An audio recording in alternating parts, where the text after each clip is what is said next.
Hello बच्चों, good morning. आज बच्चों इस वीडियो में हम बहुत इंपॉर्टेंट टॉपिक लेकर के आए हैं, ऑसिलेशन इन एलसी सर्किट। और इस एलसी सर्किट को मेरे बच्चे हम टैंक सर्किट कहते हैं। इस पॉइंट को ठीक से ध्यान से सुनना बच्चों, बहुत सिंपल और इंपॉर्टेंट टॉपिक है। आपको नया लगेगा लेकिन एक्चुअल में ये ऑसिलेटर, इलेक्ट्रिकल ऑसिलेटर कहलाता है, ऑसिलेशन इन एलसी सर्किट। और इस सर्किट को हम टैंक सर्किट भी बोलते हैं। इसमें ऑसिलेशंस होते हैं चार्ज के, क्या बेटा, electrical oscillation in LC circuit. और इस सर्किट को बोलते हैं हम tank circuit.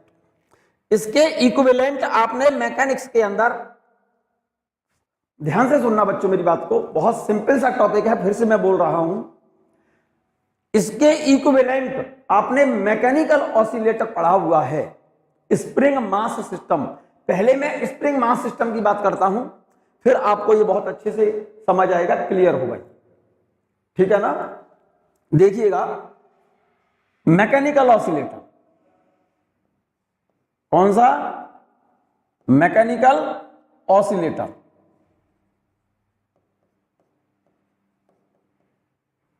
Mechanical oscillator, spring mass system की बात कर रहा हूं मैं, स्प्रिंग मास सिस्टम। अब जरा गौर से सुनना मेरी बात को, बिल्कुल इसके इक्विवेलेंट ही ये एलसी सर्किट होता है। इसको इलेक्ट्रिकल ऑसिलेटर बोलते हैं। इसको एलसी सर्किट को इलेक्ट्रिकल ऑसिलेटर बोलते हैं और स्प्रिंग मास सिस्टम को हम मैकेनिकल ऑसिलेटर बोलते हैं। जैसे स्प्रिंग मास सिस्टम में, जरा ध्यान से सुनिए मेरी बात को, जैसे ये कोई स्प्रिंग है, ठीक है, और इस स्प्रिंग से कोई बॉडी सस्पेंडेड है जिसका मास m है, ठीक है ना।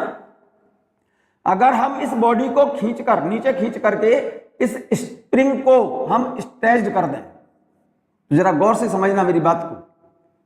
स्प्रिंग को, इस बॉडी को हमने नीचे खींचा, स्प्रिंग क्या हो गई, स्ट्रेच्ड हो गई, खींच गई ना स्प्रिंग। स्प्रिंग की चेंज इन लेंथ कितना है भाई, जैसे बॉडी को हमने नीचे खींचा तो इसमें change in length in spring is x। तो जैसे ही हम इस बॉडी को नीचे खींचेंगे, स्प्रिंग स्ट्रेच्ड हो जाएगी, तो इस स्प्रिंग के अंदर एक इलास्टिक पोटेंशियल एनर्जी स्टोर हो जाएगी, हाफ के एक्स स्क्वायर। जरा गौर से समझना मेरी बात को। Stretched spring is equivalent to charge condenser.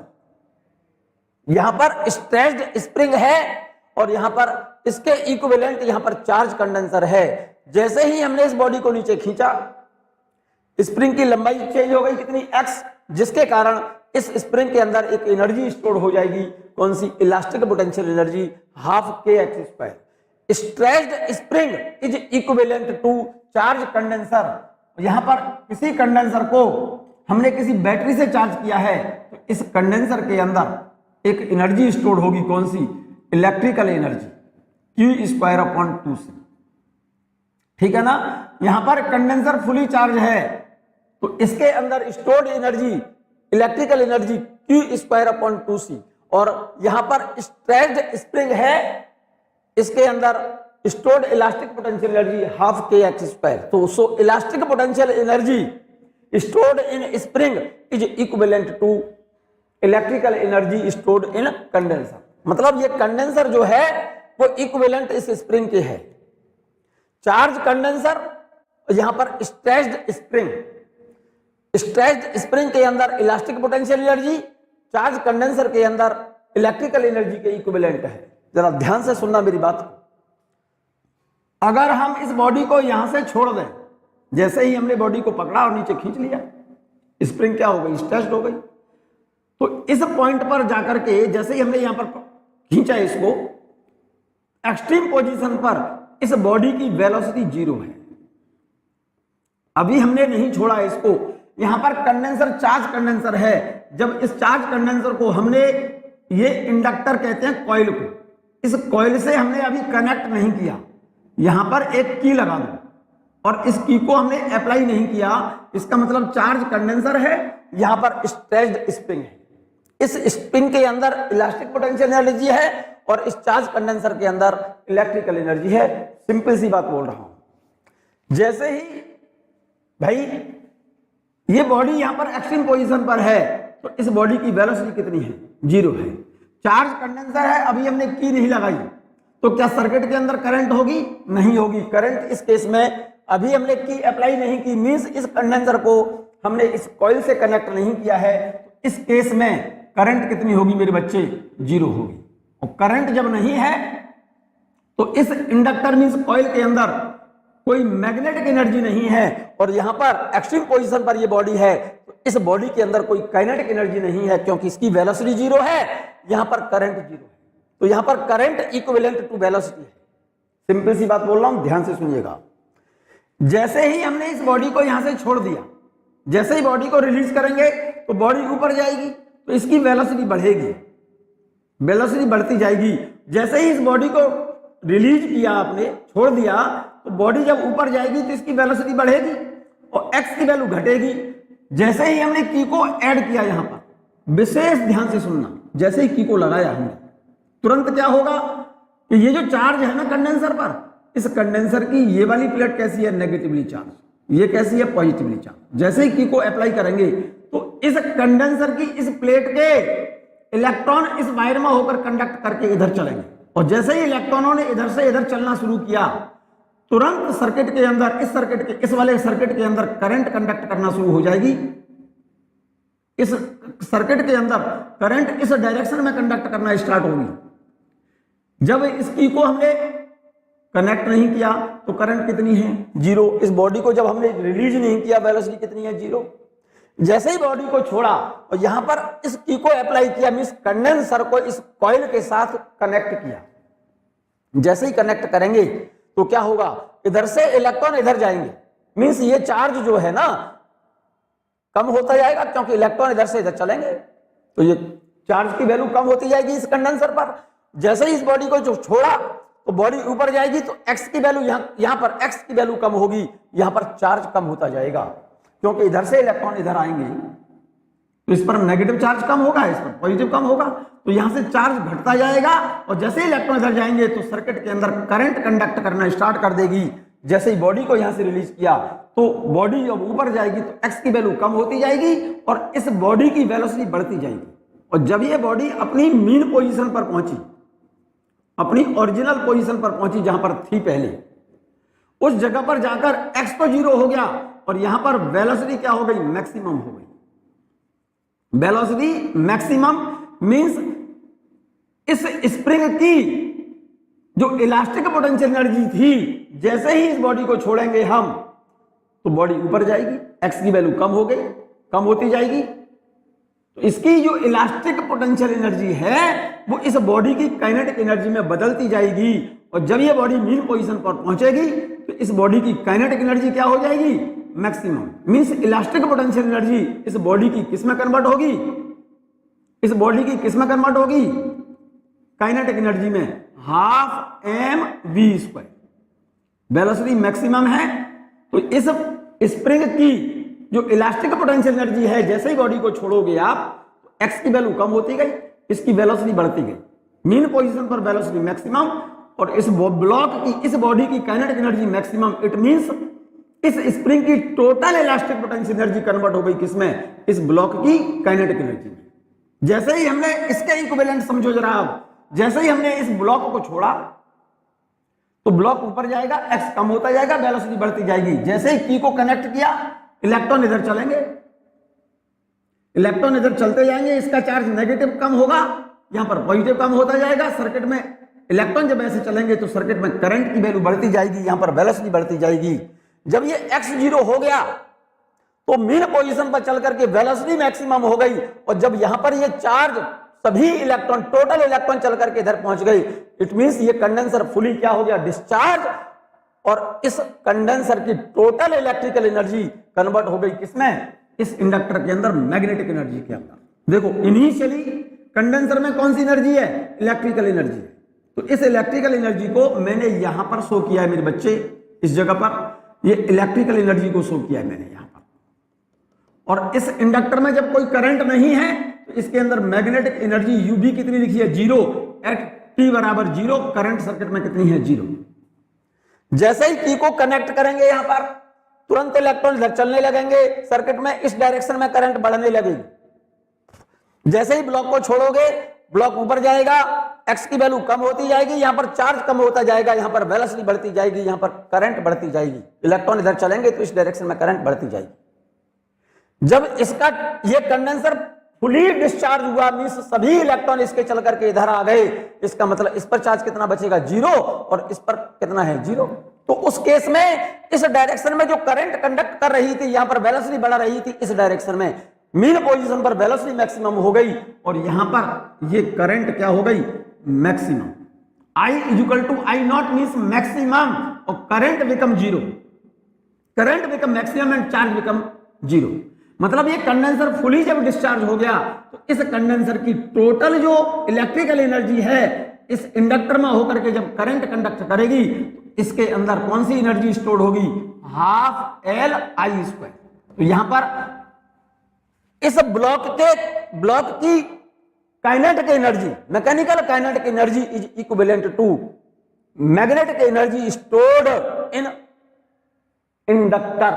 मतलब जैसे ही ब्लॉक को यहां से छोड़ा, एक्स की वैल्यू कम होती गई, वेलोसिटी बढ़ती गई, मीन पोजीशन पर वेलोसिटी मैक्सिमम x 0।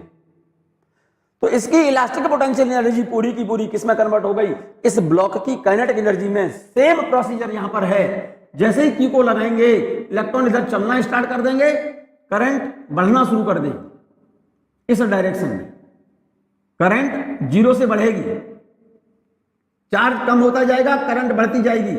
जब ये कंडेंसर फुली डिस्चार्ज हो गया तो ये करंट इस डायरेक्शन में बढ़ते बढ़ते क्या हो गई, मैक्सिमम हो गई, मैक्सिमम हो गई। तो जरा मैं ग्राफ को यहां पर जरा गौर से समझना मेरी बात को, बहुत सिंपल सी बात बोल रहा हूं। T बराबर 0 पर करंट कितनी है, 0 है। जैसे ही की को लगाया इलेक्ट्रॉन इधर चलने लगे, सर्किट में करंट बढ़ने लगी। जब टोटल चार्ज कंडक्ट करके कॉइल में होकर के ये कंडेंसर डिस्चार्ज हो गया तो सर्किट में ये करंट क्या हो गई, मैक्सिमम, करंट बढ़कर के मैक्सिमम हो गई। ठीक है, अब ये ब्लॉक जैसे समझो जरा मेरी बात को, मीन पोजीशन से एक्सट्रीम पोजीशन से छोड़ा आपने जब ब्लॉक को, x 0 हो गया, ब्लॉक यहां आ गया मीन पोजीशन पर, तो वेलोसिटी मैक्सिमम, यहां पर करंट मैक्सिमम। तो सोचो क्या ब्लॉक यहीं पर रुक जाएगा, वेलोसिटी मैक्सिमम है मीन पोजीशन पर, क्या ब्लॉक यहां रुकेगा, नहीं रुकेगा, अभी ब्लॉक ऊपर जाएगा सेम डायरेक्शन में, वेलोसिटी इस डायरेक्शन में है, अभी भी ब्लॉक ऊपर जाएगा।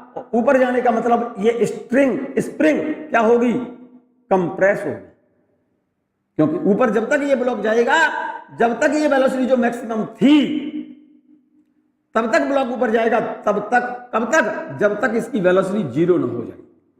मेरी बात को समझना।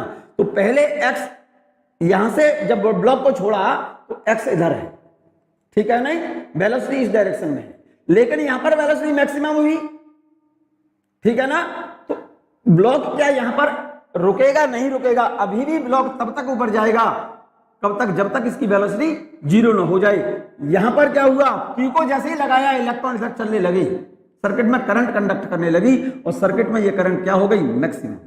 तो क्या ये करंट अब यहीं पर 0 हो जाएगी, नहीं होगी, अभी भी करंट का फ्लो इसी डायरेक्शन में रहेगा, जैसे ब्लॉक ऊपर जा रहा है, वेलोसिटी यहां पर मैक्सिमम है।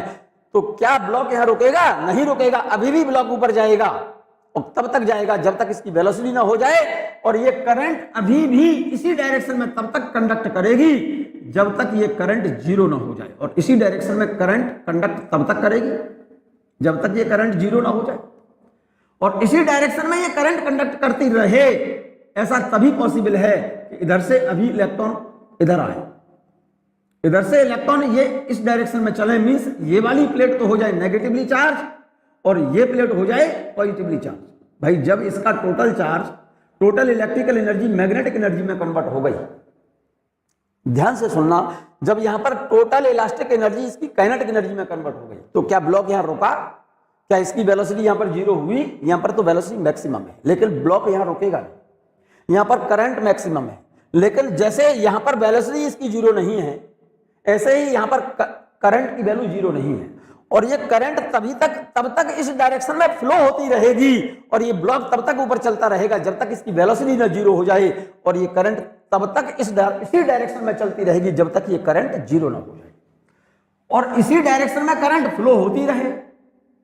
लेकिन इसी डायरेक्शन में करंट फ्लो होगी, इसका मतलब क्या, ये करंट घटने लगेगी। तो इसी डायरेक्शन में ये करंट चलती रहे, ऐसा तभी होगा कब, फुली डिस्चार्ज होने के बाद भी इसमें से इलेक्ट्रॉन का फ्लो इसी डायरेक्शन में बना रहे।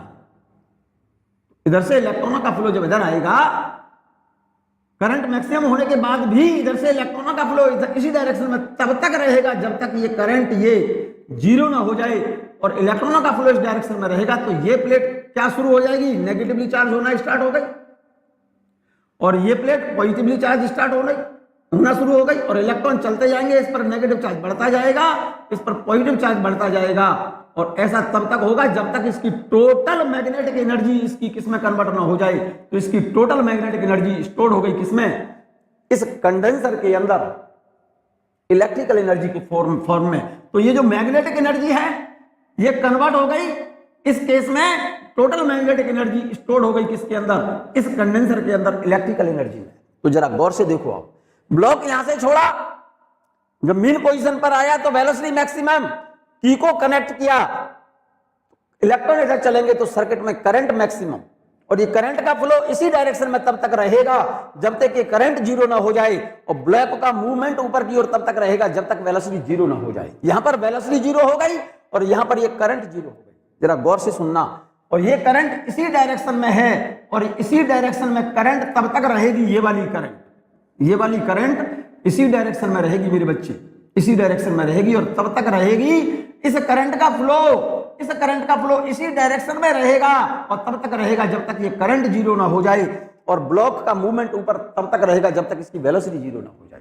तो क्या ये ब्लॉक अब यहां रुकेगा, नहीं रुकेगा भाई, स्प्रिंग कंप्रेस हो गई इधर की तरफ।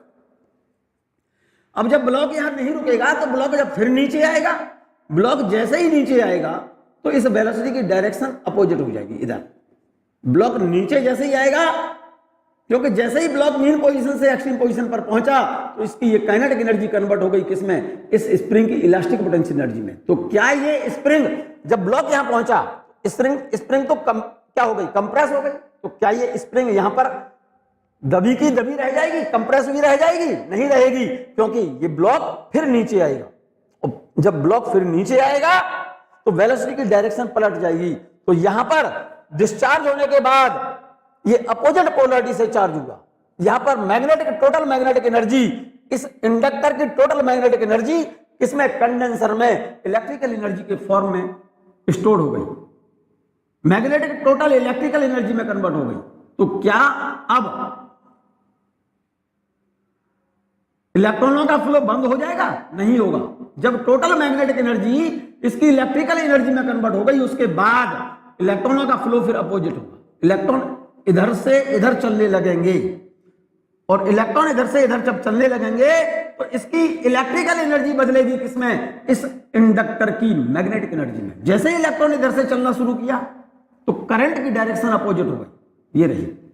जैसे ही इलेक्ट्रॉन इधर से इधर जाएंगे तो करंट फिर इधर चलेगी, और ये जब टोटल चार्ज सभी इलेक्ट्रॉन चल करके इधर पहुंच गए, मींस कंडेंसर जब फुली डिस्चार्ज हो जाएगा तो करंट सर्किट में इस डायरेक्शन में क्या हो जाएगी, मैक्सिमम। जैसे ही ये ब्लॉक नीचे मीन पोजीशन पर आएगा, इसकी वेलोसिटी मैक्सिमम, इसका मतलब इस स्प्रिंग की total elastic potential energy convert हो गई इस ब्लॉक की किसमें, काइनेटिक एनर्जी में। और यहां पर इस कंडेंसर की टोटल इलेक्ट्रिकल एनर्जी कन्वर्ट हो जाएगी किसमें, इस इंडक्टर की मैग्नेटिक एनर्जी में। और इलेक्ट्रॉनों का फ्लो इस डायरेक्शन में है तो करंट इस डायरेक्शन में चलेगी, और ये करंट क्या हो गई, यहां पर ये करंट मैक्सिमम, और ब्लॉक जब यहां पर मीन पोजीशन पर पहुंचा तो इसकी वेलोसिटी मैक्सिमम, मींस इसकी इलास्टिक एनर्जी कन्वर्ट हो गई मैग्नेटिक एनर्जी में, यहां पर इलेक्ट्रिकल एनर्जी कन्वर्ट हो गई किसमें, यहां पर इलास्टिक पोटेंशियल एनर्जी कन्वर्ट हुई है किसमें, मैकेनिकल काइनेटिक एनर्जी में, और यहां पर इलेक्ट्रिकल एनर्जी कन्वर्ट हो गई इस इंडक्टर की मैग्नेटिक एनर्जी में। ठीक है ना। तो क्या ये ब्लॉक यहां पर रुका रह जाएगा, अब नहीं रहेगा, अभी ब्लॉक नीचे जाएगा और तब तक जाएगा जब तक कि वेलोसिटी जीरो ना हो जाए। सेम उसी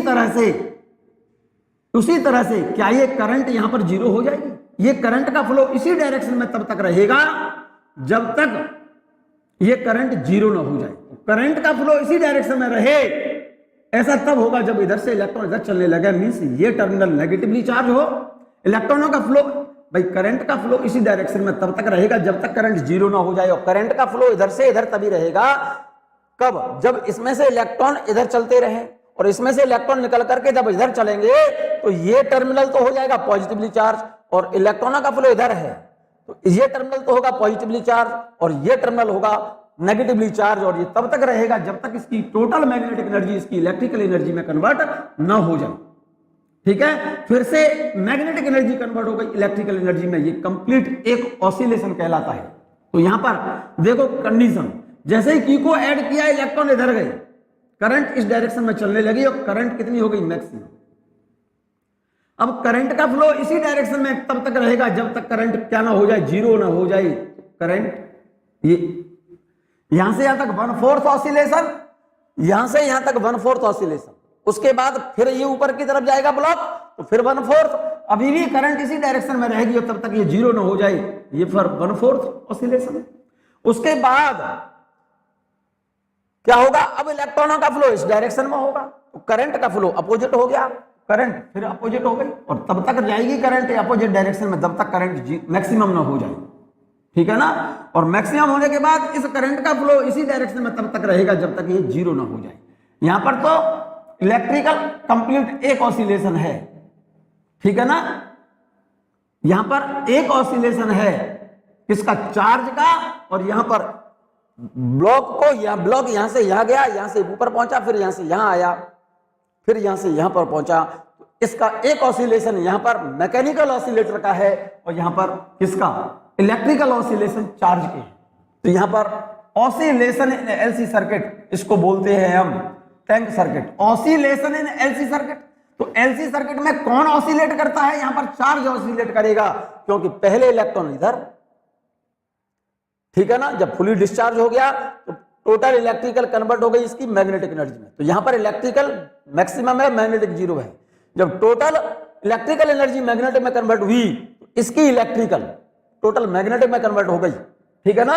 अब क्या हुआ? इसकी मैग्नेटिक फिर इलेक्ट्रिकल में कन्वर्ट होगी, मैग्नेटिक एनर्जी कन्वर्ट हो गई किसमें? इलेक्ट्रिकल में। फिर इसकी इलेक्ट्रिकल जो है टोटल मैग्नेटिक में कन्वर्ट हो गई, इलेक्ट्रिकल मैग्नेटिक में कन्वर्ट हो गई। फिर इसके बाद मैग्नेटिक, फिर इलेक्ट्रिकल मैग्नेटिक एनर्जी, फिर इलेक्ट्रिकल में मैग्नेटिक एनर्जी इलेक्ट्रिकल में कन्वर्ट हो गई। क्लियर है?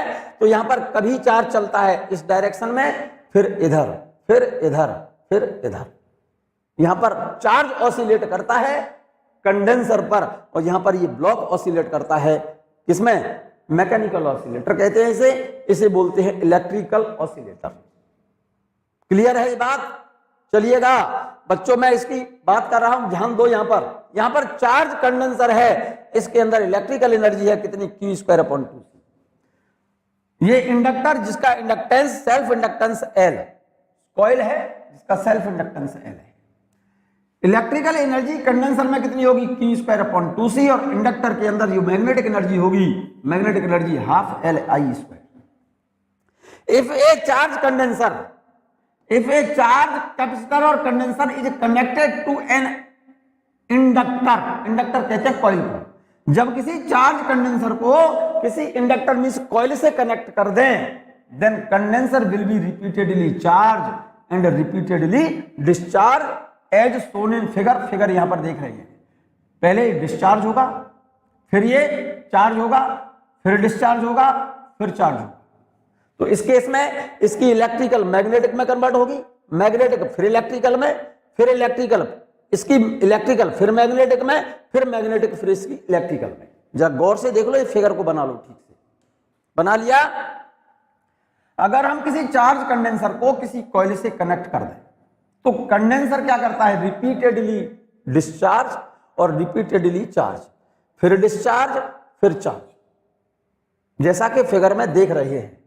यही लिखा है, इफ ए चार्ज कैपेसिटर और condenser is connected to an inductor means coil, then condenser will be repeatedly charge and repeatedly discharge, जैसा कि फिगर में आपने दिखाया है। यहां पर क्या होगा, electrical energy, the electrical energy of condenser will be converted into magnetic energy in inductor and vice versa. Electrical magnetic में, मैग्नेटिक फिर इलेक्ट्रिकल में, फिर इलेक्ट्रिकल मैग्नेटिक में, फिर मैग्नेटिक इलेक्ट्रिकल में कन्वर्ट होती है। और इस तरह से इस एलसी सर्किट के अंदर इस कंडेंसर पर चार्ज ऑसिलेट करता है, जिनको बोलते हैं इलेक्ट्रिकल ऑसिलेशंस। ठीक है ना, the electrical oscillation will be produced in LC circuit. और एलसी सर्किट के अंदर जो ऑसिलेशंस होते हैं, अगर इस सर्किट का हम रेजिस्टेंस, इस वाले सर्किट का रेजिस्टेंस अगर हम 0 माने, तो इसकी टोटल इलेक्ट्रिकल एनर्जी मैग्नेटिक में कन्वर्ट होगी, फिर इसकी टोटल मैग्नेटिक इलेक्ट्रिकल में कन्वर्ट होगी, फिर इसकी टोटल इलेक्ट्रिकल मैग्नेटिक में, फिर इसकी टोटल मैग्नेटिक इलेक्ट्रिकल एनर्जी में कन्वर्ट होगी। मींस एनर्जी का कोई लॉस यहां नहीं होगा, बस शर्त यह है कि इस सर्किट का कोई रेजिस्टेंस ना हो। यहां पर लिख दिया है, if there is no resistance present in the circuit, अगर इस सर्किट में कोई इलेक्ट्रिकल एनवायरों का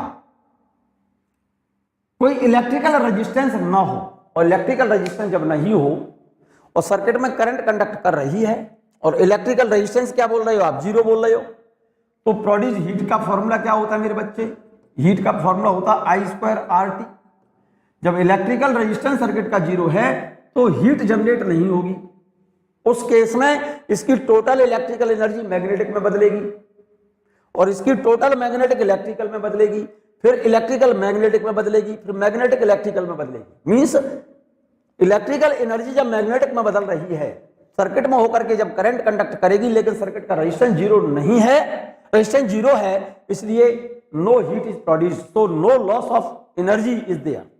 तो यहां पर इलेक्ट्रिकल एनर्जी जब मैग्नेटिक में बदलेगी तो टोटल इलेक्ट्रिकल मैग्नेटिक में बदलेगी, और टोटल मैग्नेटिक इलेक्ट्रिकल में बदलेगी, तो यहां पर एनर्जी का कोई लॉस नहीं होगा, और सर्किट के अंदर एक कांस्टेंट एम्पलीट्यूड के ऑसिलेशंस मींस वाइब्रेशन होते रहेंगे। इन कांस्टेंट एम्पलीट्यूड के इन वाइब्रेशंस को, इलेक्ट्रिकल वाइब्रेशंस को हम अनडैम्प्ड वाइब्रेशन या अनडैम्प्ड ऑसिलेशन कहते हैं। ये शर्त ये है कब, जब सर्किट का रेजिस्टेंस 0 हो। यहां पर लिख दिया है आपने, if there is no resistance present in the circuit, no heat will be produced, the oscillation will take place forever. इस सर्किट के अंदर हमेशा ऑसिलेशन होते रहेंगे, but practically it is not possible. और इन अनडैम्प्ड ऑसिलेशन बोलते हैं इनको, क्या बोलते हैं, और फ्री ऑसिलेशन और अनडैम्प्ड ऑसिलेशन बोलते हैं इनको। किस केस में, if there is no resistance present in the circuit, मतलब इस सर्किट का कोई रेजिस्टेंस ना हो मेरे बच्चे, तो सर्किट के अंदर, इस सर्किट के अंदर एक कांस्टेंट एम्पलीट्यूड के ऑसिलेशंस होते रहेंगे, क्योंकि यहां पर एनर्जी का कोई लॉस नहीं होगा। If there is no resistance present in the circuit, then no heat will be produced, then oscillation will take place forever. हमेशा ऑसिलेशन होते रहेंगे, और कांस्टेंट एम्पलीट्यूड के फॉरएवर जो ऑसिलेशन होंगे उनको बोलते हैं फ्री ऑसिलेशन या फिर अनडैम्प्ड ऑसिलेशन। अनडैम्प्ड का मतलब जो डैम्प्ड ना हो, जिनकी एनर्जी का कोई लॉस ना हो, और उनका ग्राफिकल रिप्रेजेंटेशन ये रहा। ठीक है ना मेरे बच्चे, क्योंकि इन ऑसिलेशंस का जो एम्पलीट्यूड है, चार्ज मैक्सिमम होगा, फिर मैक्सिमम से 0 होगा, फिर 0 से मैक्सिमम होगा, फिर मैक्सिमम से 0 होगा, मतलब इनका एम्पलीट्यूड चेंज नहीं होगा। एम्पलीट्यूड चेंज तब नहीं होगा कब, जब एक्सटर्नल सर्किट का रेजिस्टेंस क्या हो, 0 हो। एम्पलीट्यूड तो समझते हो ना, जो मैक्सिमम वैल्यू है ये वाली चार्ज की जो मैक्सिमम वैल्यू है वो क्या रहेगी, कांस्टेंट रहेगी। ठीक है ना, कांस्टेंट एम्पलीट्यूड के इन ऑसिलेशंस को हम अनडैम्प्ड या फिर फ्री ऑसिलेशन बोलते हैं मेरे बच्चे। ठीक है ना, and frequency of undamped oscillation in LC circuit is given by the relation F = 1/2 pi root LC, और टाइम पीरियड इसका होता है, फ्रीक्वेंसी का उल्टा कर दो, टाइम पीरियड फ्रीक्वेंसी का उल्टा होगा 2 pi root LC। But due to electrical resistance present in the circuit, क्योंकि सर्किट में रेजिस्टेंस तो डेफिनेट होगा कुछ ना कुछ, but due to electrical resistance present in the circuit, क्योंकि सर्किट का रेजिस्टेंस जीरो प्रैक्टिकली पॉसिबल नहीं है, इसलिए सर्किट का रेजिस्टेंस होने के कारण कुछ एनर्जी कन्वर्ट होगी कई में हीट में, जिसकी वजह से एनर्जी का लॉस कंटिन्यूसली होगा और एनर्जी डिक्रीज होगी, एम्पलीट्यूड डिक्रीज होगा exponentially. But due to electrical resistance present in the circuit, electrical energy is wasted as heat energy continuously, the oscillation die out finally oscillation क्या हो जाएंगे, समाप्त, और इन डिक्रीजिंग एम्पलीट्यूड के ऑसिलेशंस को बोलते हैं हम damped oscillations, and the decay in exponential in nature. इस लाइन को अंडरलाइन कर लो बच्चों, डिके जो होगा इनका एम्पलीट्यूड जो घट रहा है, ये वाला कंटिन्यू घट रहा है, देखो डिके इन एक्सपोनेंशियल नेचर, ये एक्सपोनेंशियल कर्व है ये वाला, मतलब एम्पलीट्यूड जो होगा कंटिन्यूसली एक्सपोनेंशियली डिक्रीज होता चला जाएगा, एक्सपोनेंशियली डिक्रीज होता जाएगा। हर एक ऑसिलेशन में मान लो एम्पलीट्यूड 10% घट रहा है, तो अगले ऑसिलेशन में रिमेनिंग का फिर 10% डिक्रीज होगा। इस डिके को बोलते हैं हम एक्सपोनेंशियल डिके, एक्सपोनेंशियल नेचर में डिके होगा एम्पलीट्यूड का, ठीक है ना। और एनर्जी डायरेक्टली प्रोपोर्शनल होती है, एनर्जी डायरेक्टली प्रोपोर्शनल होती है एम्पलीट्यूड का स्क्वायर। क्लियर है बात? फिर से समझिए इस बात को, due to electrical resistance present in the circuit, electrical energy is wasted as heat energy continuously, the oscillation die out finally, called damped oscillation, the decay in exponential in nature. ये जो एम्पलीट्यूड का जो decay होता है वो exponentially decay होता है। The electrical oscillator, यहां पर नोट कर लें आप, the electrical oscillator produced electrical oscillations of fixed frequency f equal to 1/2 pi root LC, it convert DC into AC। Electrical जो ऑसिलेटर है क्या बेटा, इसके अंदर इलेक्ट्रिकल ऑसिलेशंस होते हैं फिक्स फ्रीक्वेंसी के, जिनकी फ्रीक्वेंसी होती है f equal to 1/2 pi root LC, and electrical oscillator convert DC into AC। Electrical oscillator DC को AC में बदलता है। हमारे घरों में जो इन्वर्टर लगे होते हैं एक्चुअल में उसके अंदर LC ऑसिलेटर, इलेक्ट्रिकल ऑसिलेटर होता है, और उसका काम होता है DC को AC में कन्वर्ट करना। Electrical oscillator produce electrical oscillations of fixed frequency f equal to 1/2 pi root LC, it convert DC into AC। Electrical oscillator जो होता है वो DC को AC में बदलता है, just reverse of rectifier. Actual में रेक्टिफायर AC को DC में बदलता है, जबकि ऑसिलेटर, इलेक्ट्रिकल ऑसिलेटर DC को AC में कन्वर्ट करता है, ठीक है ना। और इलेक्ट्रिकल ऑसिलेटर जो फिक्स फ्रीक्वेंसी के जो ऑसिलेशन जनरेट कर रहा है, जो AC को DC में बदलता है, AC को DC को इलेक्ट्रिकल ऑसिलेटर DC को जो AC में बदलता है, DC को AC में बदलते समय उस इलेक्ट्रिकल ऑसिलेटर के अंदर कुछ एनर्जी का लॉस होता है due to resistance present in the circuit, क्योंकि सर्किट के अंदर कुछ रेजिस्टेंस प्रेजेंट होता है, जिसके कारण इलेक्ट्रिकल ऑसिलेटर में कुछ एनर्जी लॉस हीट के फॉर्म में होता है। जितनी एनर्जी हीट के फॉर्म में लॉस होती है, अगर उस ऑसिलेटर को हम बाहर से एनर्जी फीडबैक दे दें तो उस ऑसिलेटर को बोला जाता है मेरे बच्चे फीडबैक LC ऑसिलेटर। ये लिखा है, a part of the amount of energy, a part of the output energy is feedback to the LC circuit। उस सर्किट को हम क्या बेटा फीडबैक ऑसिलेटर बोलते हैं। हम ये बात क्लियर हो गई होगी। A part of the output energy, इस ऑसिलेटर से जो एनर्जी मिल रही है वो एनर्जी जो इनपुट एनर्जी दी है उस एनर्जी से कुछ एनर्जी कम है। इसका मतलब उस ऑसिलेटर के अंदर इलेक्ट्रिकल रेजिस्टेंस प्रेजेंट होने के कारण कुछ एनर्जी का लॉस होता है, और जितनी एनर्जी का लॉस होता है अगर उतनी एनर्जी हम बाहर से उसे फीडबैक दे दें तो उस ऑसिलेटर को फीडबैक एलसी ऑसिलेटर कहते हैं मेरे बच्चे। इसीलिए लाइन लिखी है ये, part of the output energy is feedback to the LC oscillator. ठीक है ना।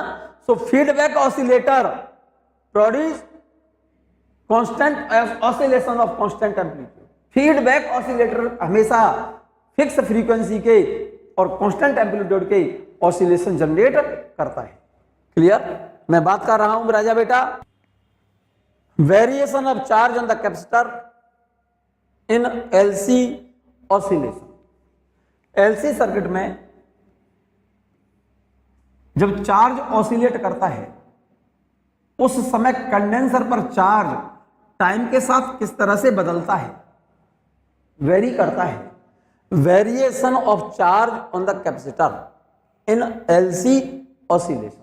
और एलसी सर्किट में जब इलेक्ट्रिक चार्ज टाइम के साथ किस तरह से क्या करेगा, वेरी करता है ऑसिलेट इलेक्ट्रिकल ऑसिलेशन के समय पर। एलसी ऑसिलेशन में कंडेंसर पर जो चार्ज है समय के साथ किस तरह से बदलता है, इसके वेरिएशन को मैथमेटिकल एक्सप्लेनेशन बता रहे हैं मेरे बच्चे।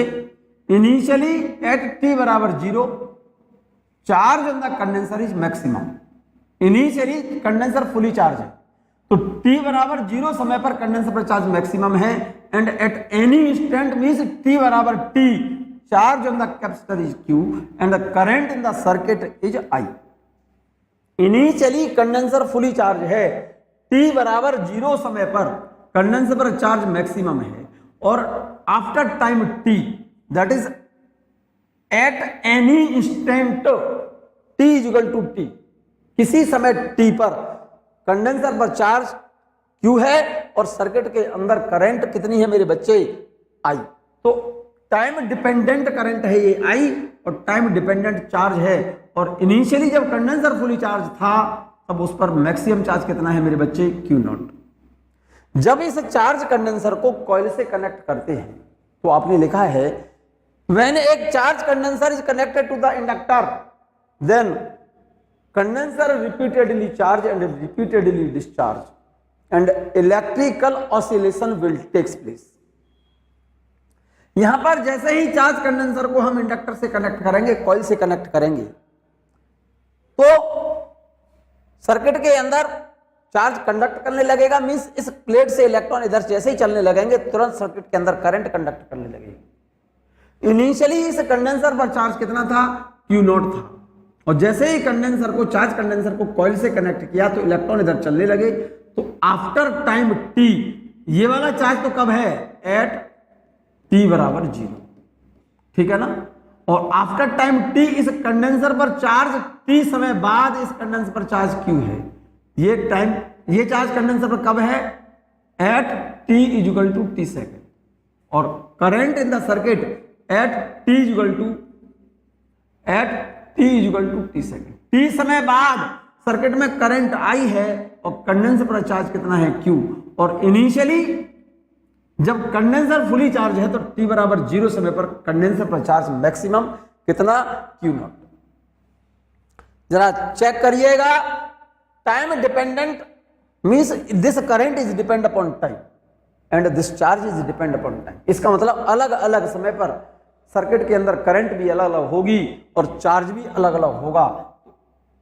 किस समय पर, टी समय पर चार्ज कितना होगा और टी समय पर सर्किट के अंदर करंट कितनी होगी, इसके लिए मैथमेटिकल एक्सप्लेनेशन देखें आप ध्यान से। Applying Kirchhoff's voltage law in given circuit. इस सर्किट के अंदर जब किसी चार्ज कंडेंसर को कॉइल से कनेक्ट करेंगे तो क्या होगा, इस कंडेंसर की नेगेटिव प्लेट से इलेक्ट्रॉन निकल करके इधर जाएंगे तो तुरंत सर्किट के अंदर करंट कंडक्ट करने लगे, और जैसे ही सर्किट में करंट कंडक्ट करेगी, करंट जैसे जैसे इलेक्ट्रॉन इधर चलेंगे सर्किट में करंट कंडक्ट करने लगे, इस पर चार्ज घटने लगेगा, सर्किट में करंट बढ़ने लगेगी, मींस वेरिएबल करंट कंडक्ट करेगी इस इंडक्टर में। और इंडक्टर मींस कॉइल के अंदर जब वेरिएबल करंट कंडक्ट करेगी तो इसके एंड्स पर एक इंड्यूस्ड ईएमएफ जनरेट होगा। तो मैं एक काम कर रहा हूं मेरे बच्चे, करंट का फ्लो इस डायरेक्शन में है, इस वाले सर्किट में मैं किरचॉफ्स वोल्टेज लॉ लगा रहा हूं। किरचॉफ वोल्टेज लॉ क्या कहता है? कंडेंसर का पोटेंशियल, इसका पोटेंशियल प्लस इसका पोटेंशियल, कंडेंसर का पोटेंशियल प्लस इस इंडक्टर का potential in close circuit is equal to 0। The algebraic sum of potential drop across the condenser and across the inductor close circuit हो गया is equal to क्या होगा? 0। तो इस कंडेंसर का पोटेंशियल कितना होगा? Q/C प्लस इस इंडक्टर के एंड्स पर इंड्यूस्ड ईएमएफ कितना होगा? L di/dt is equal to 0. The algebraic sum of all the potential drop in closed circuit is equal to 0. ये किरचॉफ्स वोल्टेज लॉ है। आपने पढ़ा होगा इसमें इलेक्ट्रिक सर्किट जब पढ़ाया था मैंने, किरचॉफ्स वोल्टेज लॉ बताया था। But current I is equal to dq/dt, rate of flow of charge is called electric current. इस I की जगह पर मैं dq/dt लिख रहा हूं, जरा गौर से देख लो बच्चे, एक एक पॉइंट आप पेन से नोट करते जाएंगे तभी आपको क्लियर होगी बात। Q/C प्लस L di/dt, और इस I की जगह पर लिख सकता हूं dq/dt। तो देखिएगा इक्वेशन ये आ गई, Q/C plus L d/dt di/dt equal to 0। तो देखिए Q/C प्लस L d/dt, और इस I की जगह पर लिख सकता हूं मैं dq/dt, dq/dt is equal to 0। ठीक है ना? Q/C प्लस Q को डबल डिफरेंशिएट करो टाइम के रिगार्ड में, तो इसको लिखा जाएगा L d/dt² is equal to 0। By solving of this equation and we get, इस इक्वेशन को सॉल्व कर लें आप, इस इक्वेशन को सॉल्व करें और सॉल्व करने के बाद वैल्यू आएगी Q equal to Q0 cos omega t। ये वाली लाइन आपको लर्न करनी है, क्योंकि इसके बाद जब इस इक्वेशन को सॉल्व करेंगे तो रिजल्ट आएगा आपका Q equal to Q0 cos omega t, क्योंकि इसका मैथमेटिकल एक्सप्लेनेशन आपके सिलेबस में नहीं है। यही लिखा है, solving the above equation and we get Q equal to Q0 cos omega t। मतलब इस कंडेंसर पर जो चार्ज होगा वो टाइम पर डिपेंड करेगा according to this equation, Q equal to Q0 cos omega t, where omega is equal to 1/√LC and the frequency of oscillation of the charge is omega equal to 1/√LC, तो frequency क्या होगी? 1/2π√LC। ठीक है ना? Current in LC circuit at t equal to t, circuit में current क्या होगी? Current के लिए रिलेशन क्या होगा? Charge on the condenser at time t is given by this relation Q equal to Q0 cos omega t। ये भूल मत जाना। LC सर्किट में जो इलेक्ट्रिकल ऑसिलेशन हो रहे होते हैं, during electrical oscillation charge on the condenser at time t is given by the relation Q equal to Q0 cos omega t। ये बात ठीक से याद रखना। In this relation omega is angular frequency है LC ऑसिलेटर की, और इसकी फ्रीक्वेंसी f होगी 1/2π√LC, क्योंकि ओमेगा की जगह पर 2πf लिख दो और 2π को नीचे ले लो, तो f equal to 1/2π√LC। And current in the circuit at time t, इस LC सर्किट में करंट कितनी होगी मेरे बच्चे? भाई ये तो कंडेंसर है और ये इंडक्टर कॉइल, ये वाली कंडेंसर C। इस कंडेंसर पर चार्ज t समय बाद at time t, charge on the condenser is given by the relation Q equal to Q0 cos omega t। ये बात याद रखना। And current in the circuit, जैसे ही इलेक्ट्रॉन इधर चलेंगे तो सर्किट में करंट ऐसे चलेगी, और ये करंट कितनी होगी? I इक्वल टू होता है dq/dt, dq/dt, यही लिखा है मैंने, dq/dt। इस Q की जगह पर वैल्यू लिख दो, इस Q की जगह पर d/dt, Q की जगह पर क्या लिखूंगा बेटे, Q0 cos ओमेगा t, और इसको डिफरेंशिएट कर दो t के रिगार्ड में, तो सर्किट में करंट निकल आएगी। इसका डिफरेंशिएशन क्या होगा, cos ओमेगा t का होगा minus omega sine omega t, तो minus Q0 omega sine omega t। जरा गौर से देखो मेरे बच्चे, इस LC सर्किट में इलेक्ट्रिकल ऑसिलेशन के समय charge on the condenser at time t is given by the relation Q is equal to Q0 cos omega t, and current in the circuit, in LC circuit, is given by the relation minus Q0 omega sin omega t, minus Q0 omega sine omega t, और Q0 omega को लिख सकता हूं मैं maximum current I0 sign omega t। जरा गौर से अगर देखें, अगर आप इस I को हम लिख सकते हैं I0 cos omega t minus 90, ठीक है ना। जब ओमेगा टी की वैल्यू 0 है, नहीं माइनस साइन ओमेगा टी है ना बच्चों, ओमेगा टी, भाई जब ओमेगा टी की वैल्यू 0 है तो चार्ज क्या होगा, मैक्सिमम करंट होगी 0। ओमेगा टी की वैल्यू 0, तो कॉस माइनस 90 की वैल्यू 0 होगी, तो करंट कितनी हो गई, करंट कितनी हो गई, 0 हो गई। अरे भाई कॉस ओमेगा टी माइनस 90 लिखा है बच्चों यहां पर, या प्लस 90 लिख लो, क्योंकि जब कंडेंसर पर चार्ज मैक्सिमम होगा तो सर्किट में करंट 0 होगी, और जब कंडेंसर पर चार्ज 0 होगा तब सर्किट के अंदर करंट क्या होगी, मैक्सिमम होगी। क्योंकि अगर ये वैल्यू 90 है, इसकी जगह पर 90 लिखोगे, 90 माइनस 90, कॉस 0 की वैल्यू क्या होगी, मैक्सिमम, तो करंट क्या हो जाएगी, मैक्सिमम होगी। तो इसका मतलब ये वैल्यू प्लस माइनस लिख सकते हैं आप इसको, क्योंकि ऑल्टरनेटली करंट कभी इधर जाएगी, कभी इधर जाएगी, कभी इधर जाएगी। इसका मतलब क्या है कि ये कंडेंसर पर जो चार्ज है ऑसिलेट करेगा, कभी इधर, कभी इधर, कभी इधर, कभी इधर। जब इलेक्ट्रॉन इधर कंडक्ट करेंगे तो करंट इधर है, और जब इलेक्ट्रॉन इधर से इधर जाएंगे तो करंट इधर आएगी। इसका मतलब ये जो करंट है प्लस माइनस मींस करंट की डायरेक्शन ऑल्टरनेटली बदलती रहेगी। तो सिंपल सी बात बोल रहा हूं मैं, current in LC circuit at time t is given by the relation I equal to dq/dt, d/dt q की वैल्यू लिख दी मैंने, कौन सी वाली, charge on the condenser Q0 cos omega t। इसको डिफरेंशिएट कर दो t के रिगार्ड में, Q0 तो कांस्टेंट है, cos ओमेगा t का differentiation minus omega sine omega t, minus omega sine omega t। तो करंट आ गई सर्किट में minus Q0 omega sine omega t, और Q0 ओमेगा को हम लिख सकते हैं peak value of current, maximum current I0। तो यहां पर I0 बराबर Q0 omega, maximum current in LC circuit. जरा ध्यान दीजिए मेरी बात पर। फर्स्ट केस, जब कंडेंसर पर चार्ज मैक्सिमम है मेरे बच्चे, तो सर्किट में करंट 0 होगी। If Q equal to 0, that is capacitor is fully charge, energy stored in capacitor is maximum, while energy in inductor is 0।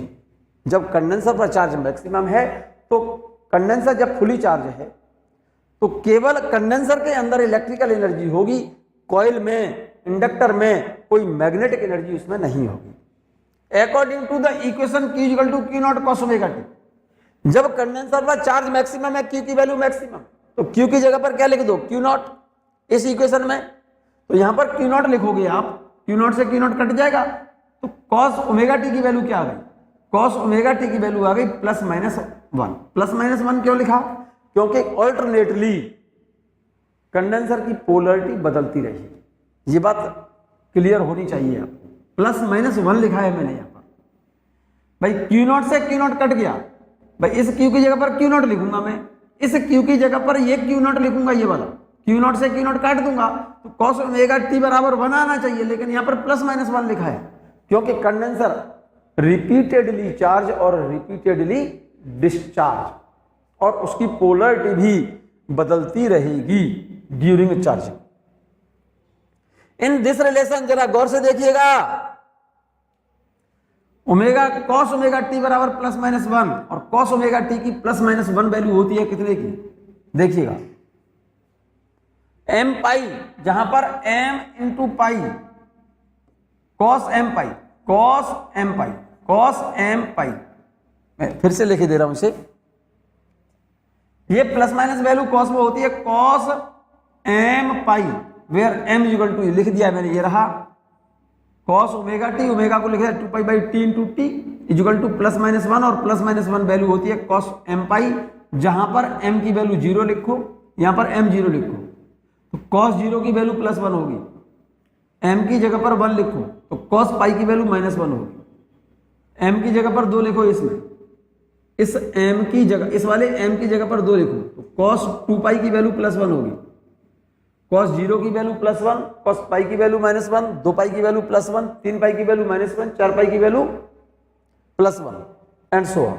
तो जरा गौर से देखो इसको और इसे, इसके एंगल कंपेयर करो, ये एंगल बराबर इस एंगल के होगा तो 2 pi upon capital T into T equal to M pi, ये रहा, इस पाई से ये पाई कैंसिल हो गया तो टी बराबर क्या आएगा, टी बराबर आ जाएगा, टी को यहां लिखो, कैपिटल टी को यहां लो, 2 को नीचे लो तो t equal to m into t by 2, जहां पर एम की जगह पर 0 वैल्यू लिखो तो किस किस समय पर, सो एट टाइम टी बराबर 0 समय पर, यहां पर एम की जगह पर यहां से 0 लिखोगे तो टी की वैल्यू क्या आएगी 0।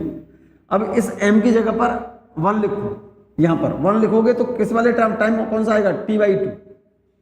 फिर उसके बाद एम की जगह पर क्या लिखो, 2 लिखो, यहां पर 2 से 2 कट जाएगा, ठीक है ना, तो कितना टाइम आएगा, टी आएगा यहां पर बच्चों। अरे m की जगह पर 0 लिखा तो 0 आ गया, m की जगह पर 1 लिखा तो t बाई 2 आ गया, m की जगह पर 2 लिखा तो 2t बाई 2 तो t आएगा, इस m की जगह पर 3 लिखेंगे तो 3t बाई 2 आएगा, m की जगह पर 4 लिखेंगे तो ये फिर 2t आएगा यहां पर, सही कर लो बच्चों इसे। At time t equal to 0, t by 2, t 3t by 2, 2t 5t by 2 and so, मतलब t बराबर 0 समय पर कंडेंसर पर चार्ज मैक्सिमम होगा, उसके बाद आधे ऑसिलेशन के बाद, after half oscillation t by 2 समय पर भी कंडेंसर पर चार्ज मैक्सिमम होगा, फिर t समय पर भी कंडेंसर पर चार्ज मैक्सिमम होगा, फिर 3t बाई 2 समय पर भी कंडेंसर पर चार्ज मैक्सिमम होगा, ठीक है ना।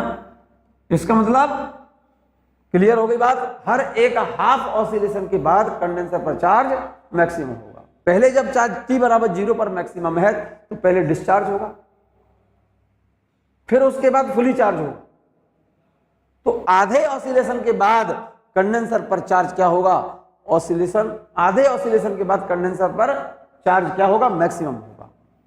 सो एट t बराबर 0, t by 2, t 3t by 2, 2t 5t by 2, whole energy is stored in a capacitor in the form of electric field।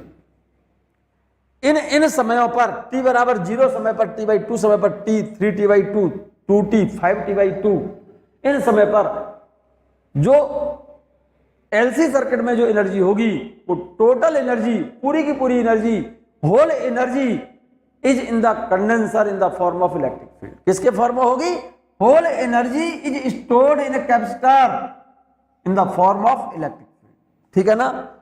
Second case देखिएगा, इफ Q इक्वल टू 0, किस समय पर condenser पर चार्ज 0 होगा, जब condenser fully discharge हो जाए तो कंडेंसर पर चार्ज 0 होगा। If Q is equal to 0, that is no charge on capacitor, so whole energy is in inductor in magnetic field and current is a maximum and is equal to I naught। क्योंकि अगर Q बराबर 0 है, क्योंकि Q की जगह पर value क्या लिखी है आपने, Q0 cos ओमेगा टी और I is equal to क्या थी, I0 sin ओमेगा टी। जरा ध्यान से सुनिएगा, जब Q बराबर 0 है, इफ Q इक्वल टू 0, इसमें Q बराबर 0 लिखो तो cos ओमेगा टी की वैल्यू कितनी आ जाएगी, cos ओमेगा टी 0 होगा, और 0 cos में किस किस की वैल्यू होती है मेरे बच्चे, कॉस में जीरो वैल्यू होती है, cos 2m plus 1 into pi by 2, 2m plus 1 pi by 2, ये लिखा है मेरे बच्चे। क्योंकि जब Q की वैल्यू जीरो है, चार्ज जब जीरो है, इसका मतलब Q की जगह पर जीरो लिख दोगे, cos ओमेगा टी बराबर जीरो होगा। cos में जीरो कॉमन वैल्यू ली है मैंने ट्रिग्नोमेट्रिक फंक्शन में, cos 2m plus 1 pi by 2। तो यहां पर जरा गौर से देखो, इसके एंगल को इसके एंगल से कंपेयर करो, कंपेयर करो।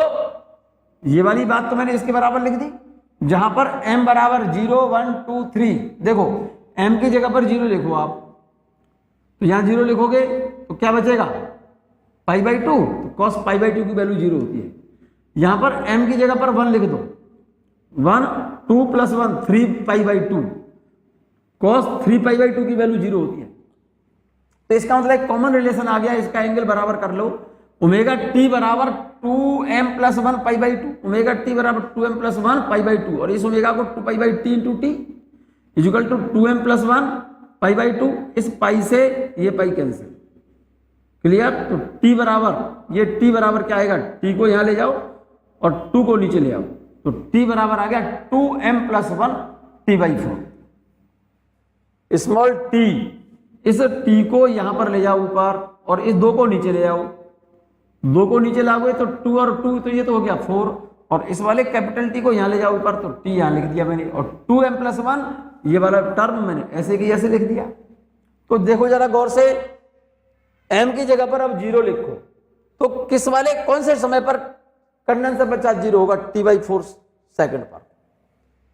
सो at t equal to t/4, जरा गौर से देखो, इसमें m की जगह पर पहले जीरो लिखो यहां से, तो t कितना आएगा, t/4।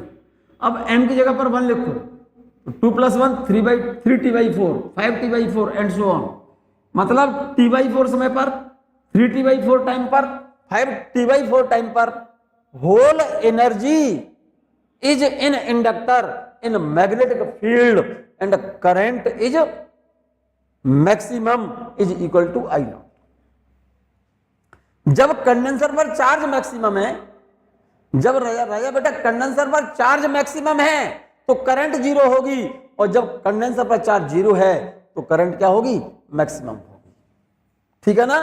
तो किस किस समय पर कंडेंसर पर चार्ज जीरो है, और जब कंडेंसर पर चार्ज जीरो होगा तो एलसी सर्किट के अंदर करंट मैक्सिमम होगी। At time t equal to t/4, 3t/4, 5t/4 etcetera and so on, whole energy is in the inductor in magnetic field and current in LC circuit is maximum is equal to I naught. ये बात बिल्कुल clear है। ठीक है, third case की बात कर रहा हूं बच्चों। If energy is equally shared in capacitor and inductor, बहुत इंपॉर्टेंट पॉइंट है बच्चों, जरूरत से ज्यादा इंपॉर्टेंट पॉइंट है, आप जरा ध्यान दें, ध्यान दें इस पर, थर्ड केस पर। If energy is equally shared in capacitor and inductor, it means energy stored in capacitor is equal to half of its maximum value. मतलब पूरी की पूरी एनर्जी कैपेसिटर और इंडक्टर में दोनों में बराबर बराबर बट जाएगी। इसका मतलब ये हो गया कि कैपेसिटर के अंदर जो एनर्जी है वो उस कैपेसिटर के अंदर जो मैक्सिमम वैल्यू मैक्सिमम एनर्जी है ना उसका आधा हो।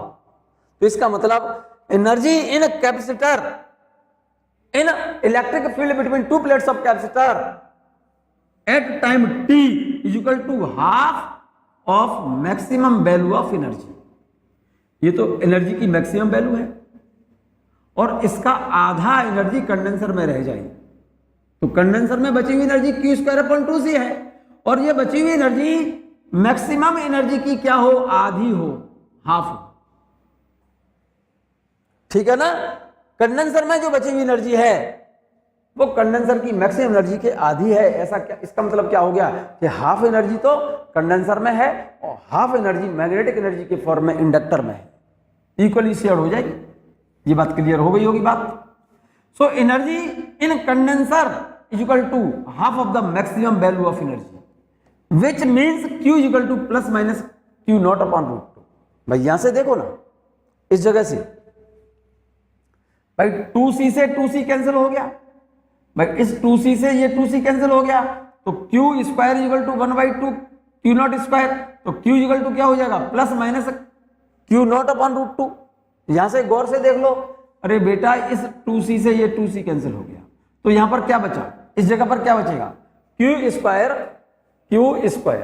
Is equal to 1/2 q naught square.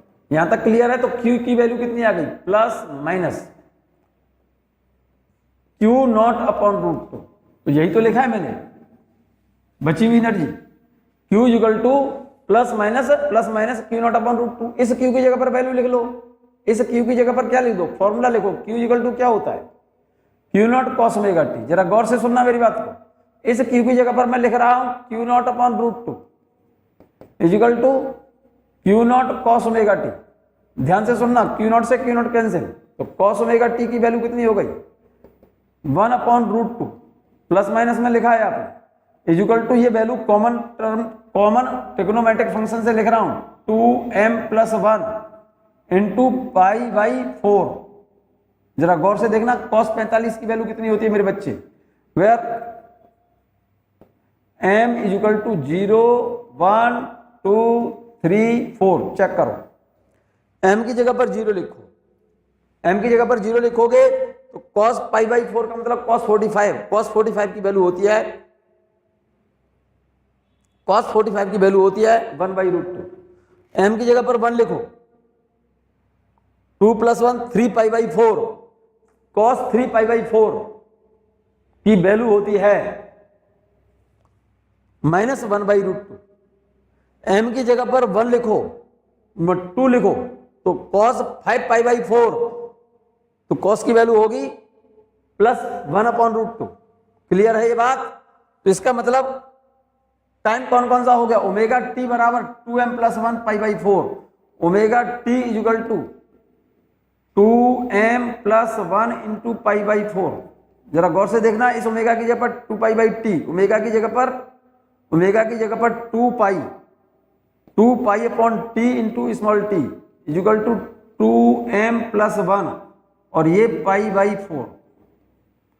देखो इस पाई से ये पाई कैंसिल हो गया, इस 2 को नीचे ले जाओ और इस कैपिटल टी को ऊपर जाओ, तो टी बराबर आ जाएगा 2m + 1 और ये आ जाएगा t/8, ये आएगा। अब इस वाले फॉर्मूले में जरा गौर से देखो, m की जगह पर 0 लिखो तो कौन सा टाइम आ गया, देखो t बराबर m0 लिखोगे तो किसके समय पर, देखो t बराबर t/8 पर, m की जगह पर 1 लिखो, 2 + 1 3/8, 3t/8। तो इसका मतलब किस किस समय पर कंडेंसर के अंदर जो एनर्जी है वो उसकी हाफ, मैक्सिमम एनर्जी की हाफ होगी। It means whole energy is equally shared in condenser and inductor at time t equal to t/8, 3t/8, 5t/8 etcetera. Whole energy is equally shared in capacitor and inductor. आप note करना चाहें इस वाले term को तो note कर लीजिए, आप जल्दी से नोट कर लीजिए आप इसको फटाफट।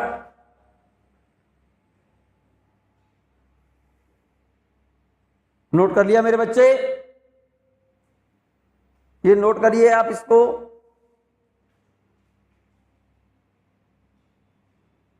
किसके समय पर एलसी सर्किट की जो टोटल एनर्जी है कंडेंसर और इंडक्टर में बराबर बराबर शेयर हो जाएगी, इक्वली शेयर होगी। एक तो t बराबर t/8 पर, 3t/8 पर, 5t/8 समय पर एंड सो ऑन। इस केस में मतलब t/8 समय पर, फिर 3t/8, t/8 का ऑड मल्टीपल। इन समयों पर एलसी सर्किट के अंदर जो टोटल एनर्जी है आधी तो होगी किसमें, कंडेंसर में इलेक्ट्रिक के फॉर्म में, और हाफ होगी इंडक्टर में मैग्नेटिक के फॉर्म में, इक्वली शेयर्ड हो जाएगी। क्लियर? मैं बात कर रहा हूं मेरे बच्चे energy conservation in LC oscillation. Energy conservation in LC oscillation बहुत सिंपल सा है, आसान सा है, और कभी कभी पूछता है वो क्या बेटा कि एलसी सर्किट में ऑलवेज एनर्जी कंजर्व रहती है, इस बात को प्रूफ करिए, ठीक है नहीं? तो एक काम कर लो, टी समय पर कंडेंसर की एनर्जी पता कर लो और टी टाइम पर इंडक्टर की एनर्जी पता कर लो और दोनों एनर्जी ऐड कर लो। दोनों एनर्जी ऐड करने से कंडेंसर की मैक्सिमम एनर्जी के बराबर एनर्जी निकले। इसका मतलब क्या है? क्या बेटा? The total amount of energy in the system will remain conserve. ये बात प्रूफ होनी चाहिए, यही बात हम इसमें दिखा रहे हैं। Energy conservation in LC oscillations, ध्यान से सुनिएगा, the total energy remain conserve in LC oscillations. Total energy in condenser Q naught square upon 2C, क्योंकि टोटल एनर्जी इतनी होती है जब कंडेंसर फुली चार्ज होता है, तो टोटल पूरे एलसी सर्किट की टोटल जो एनर्जी है वो कंडेंसर के अंदर होती है, कंडेंसर की प्लेटों के बीच में इलेक्ट्रिक एनर्जी के फॉर्म में, इलेक्ट्रिक फील्ड में इलेक्ट्रिक एनर्जी के फॉर्म में होती है। ये टोटल एनर्जी इतनी है, टोटल एनर्जी इतनी है, ठीक है ना? तो कंडक्टर की टी समय पर कंडेंसर की एनर्जी निकाल लो और टी समय पर इंडक्टर की एनर्जी निकाल लो, उन दोनों को ऐड कर लो तो वो टोटल एनर्जी इतनी होनी चाहिए। यही तो कंजर्वेशन ऑफ एनर्जी प्रिंसिपल है। देखो, एट टाइम टी बराबर T, at time T equal to T, क्या बेटा? At any time T equal to T, charge on capacitor Q equal to Q naught cos omega T. At the same time current in LC circuit I equal to dQ upon dt। तो इसको Q को differentiate कर दो T के regard में, तो current कितनी होगी? I बराबर माइनस Q नॉट, तो कांस्टेंट है, cos ओमेगा टी का डिफरेंशिएशन T के रिगार्ड में minus omega sine omega T. तो सर्किट में करंट तो इतनी होगी और कंडेंसर पर T समय पर चार्ज इतना होगा। तो energy, electrical energy stored in capacitor, electrical energy stored in the capacitor at time T बराबर T, energy stored in capacitor Q square upon 2C। 1 upon 2C तो कांस्टेंट है, Q स्क्वायर का मतलब इसका स्क्वायर करके यहां लिख दो वैल्यू, तो इसकी वैल्यू इसका स्क्वायर करो और इस Q की जगह पर लिखो, तो इसका स्क्वायर करो जरा, Q naught square cos square omega T, तो ये रहा Q naught square cos square omega T upon 2C। This is the electrical energy. T समय पर कंडेंसर के अंदर इलेक्ट्रिकल एनर्जी निकल आई और उसी टी समय पर इंडक्टर के अंदर एनर्जी क्या होगी? Energy stored in inductor at same time, magnetic energy half L I square. और आई कितनी है मेरे बच्चे? आई कितनी है मेरे बच्चे? इंडक्टर के अंदर एनर्जी कितनी है? जरा गौर से देखिएगा।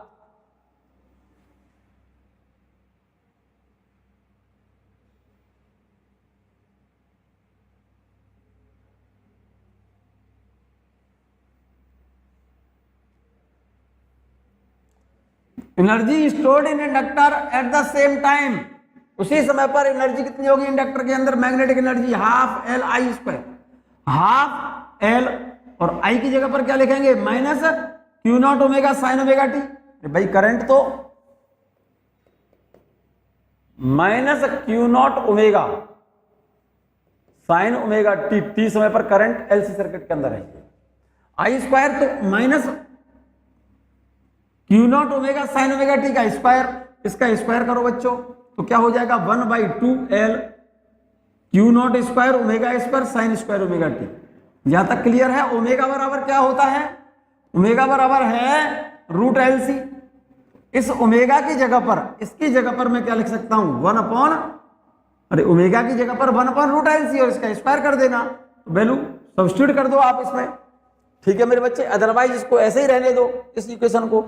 ये तो मैग्नेटिक एनर्जी है और ये कंडेंसर में इलेक्ट्रिकल एनर्जी है, इसको और इसे ऐड कर लो तो टोटल एनर्जी के बराबर होना चाहिए और ये वैल्यू निकली है। देखो, total energy in LC circuit electrical plus magnetic, electrical तो ये रही और प्लस मैग्नेटिक एनर्जी ये वाली है, ऐड कर दो दोनों को।